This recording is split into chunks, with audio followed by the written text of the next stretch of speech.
morning, I hit the gym for a run and stumbled upon a fascinating device I've never seen before. It provides insights into your body composition like muscle mass, body fat percentage, and water levels. While I'm not an expert, the device gave me an overall score of 69 out of 100, so I suppose I barely passed. My BMI is normal at 19.4, but my body fat percentage is slightly on the higher end at 30.7. I guess that means I need to focus on reducing my body fat? I've been hooked on a Netflix show called Devil's Plan. It is honestly so addicting.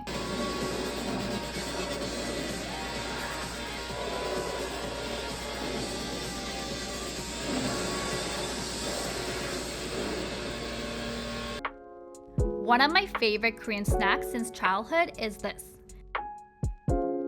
Honestly, it's just incredibly hard to resist over snacking in Korea with everything looking so delicious.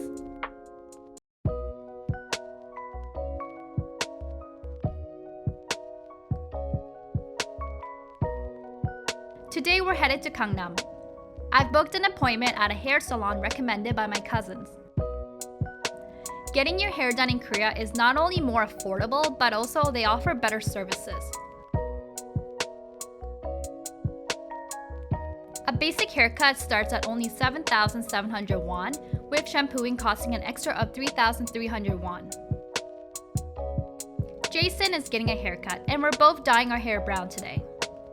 Dyeing includes the haircut and shampooing, and it can range from 16,500 won to 77,000 won. This all depends on what tier. We picked the most expensive option, which included the premium repair treatment to keep our hair healthy after the harsh coloring process. I decided to skip the haircut and only go for the hair dye, as I didn't want a dramatic change.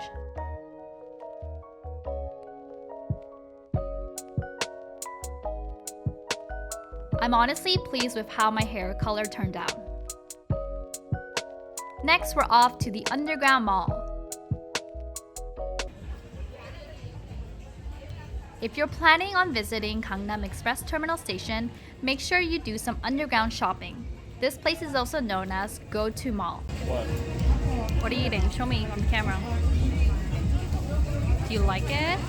Should I buy like a box? Too sugary. Sugary? Yeah. What did you get? T Ventures Red Velvet. Red velvet.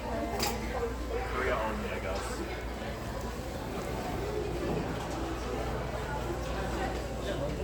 What does it taste like? Chocolate? Oh, like a red velvet cookie. Cookie?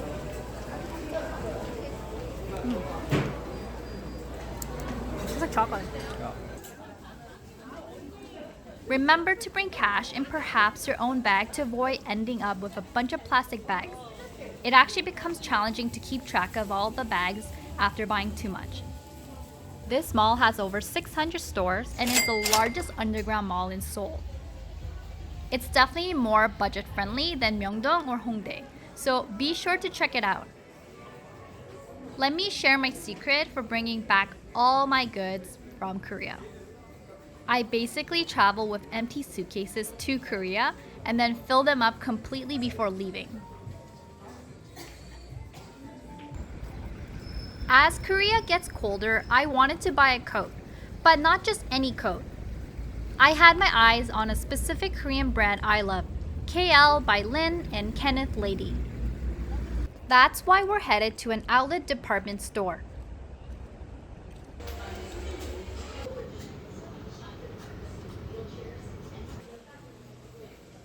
Oh, but lucky me, I managed to get a white coat from KL, originally priced at 565,000 won, for just under 300,000 won because it was on sale.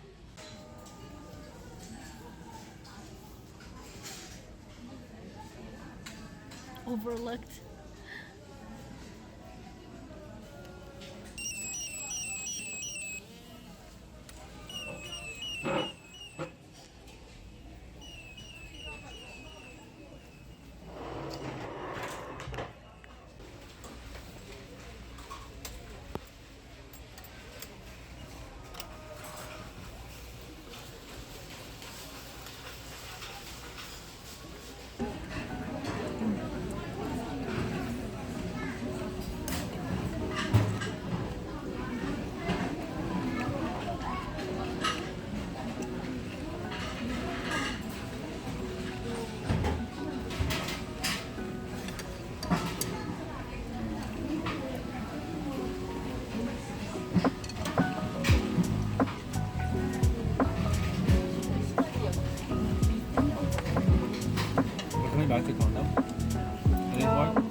wasn't going to, but do you want to? Oh, that was good.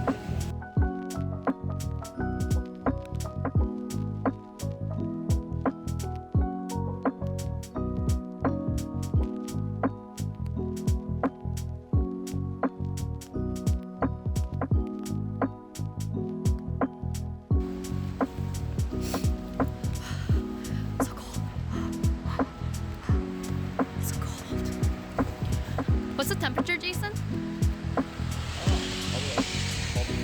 12 degrees.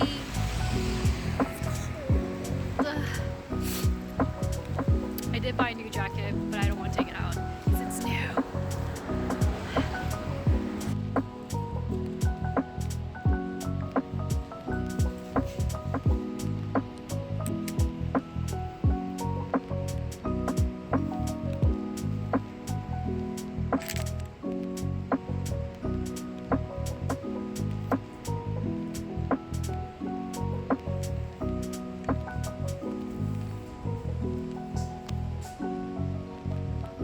Your hair just looks black on the camera.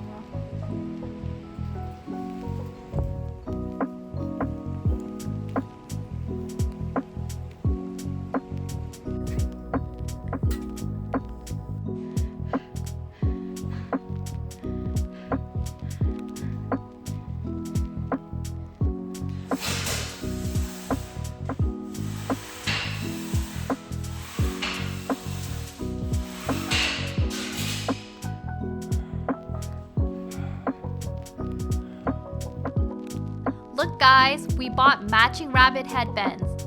I've always wanted a white and pink rabbit just like Coco, while Jason has always wanted a blue tort rabbit. Tonight we're headed to the Hanriver to enjoy a live jazz and drone show. Oh my god, that scared me. I actually thought someone was standing there with chicken. It's a common sight to see Koreans setting up picnic blankets and enjoying food with families and friends while watching the live performances. Before heading to the river, we decided to stop by Pradak to order chicken. However, it seems like everyone else had the same idea. The restaurant was bustling with an order being placed every 5 minutes. We could have ordered the chicken and had it delivered to the park entrance. However, knowing that it was going to be packed, we decided to pick it up ourselves. I mean, wow, look at the number of people heading towards the park. I think it's a good thing that we decided to pick it up. So dark. How come this park doesn't have any lights?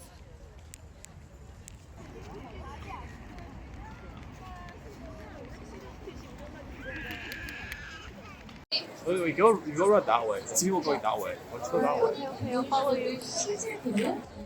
Can we even find any space to put down our picnic blanket?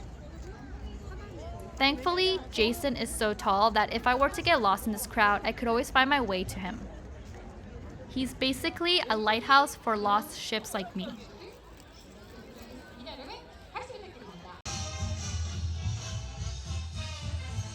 While we were looking for some seats, we did, however, see a sneak peek of what the drone show would look like at 8 p.m. And after searching, we actually managed to find a space to sit. But unfortunately, the trees were blocking our view of the show at the time. For now, we're gonna sit back, enjoy the live performances, and savor our chicken.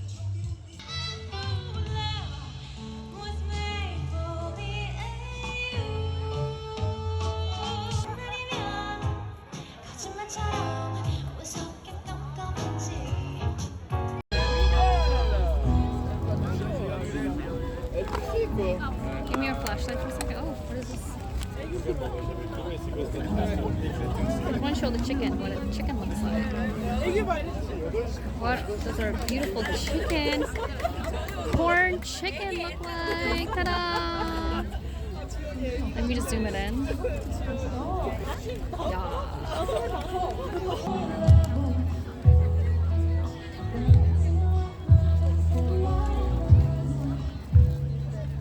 Now it's like half. I can't open this.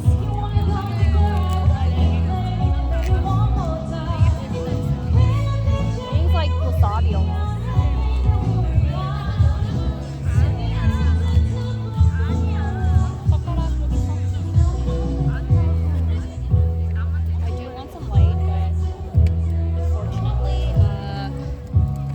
will be showing you.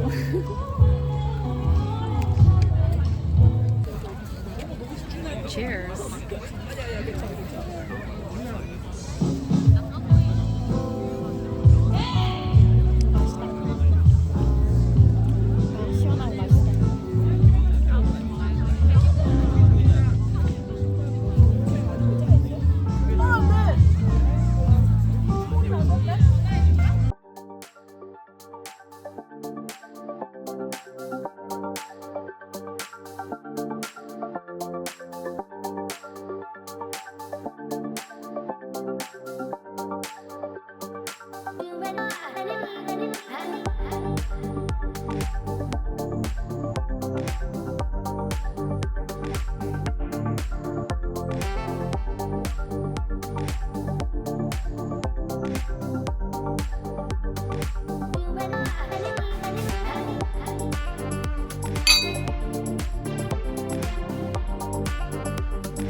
As the show came to an end, everyone started making their way to the subway. I was impressed by the public safety measures in Korea. With plenty of police officers and workers using speakerphones and bright lights to direct the crowd and prevent any potential crushes. The Itaewon crowd disaster must have left a strong impression.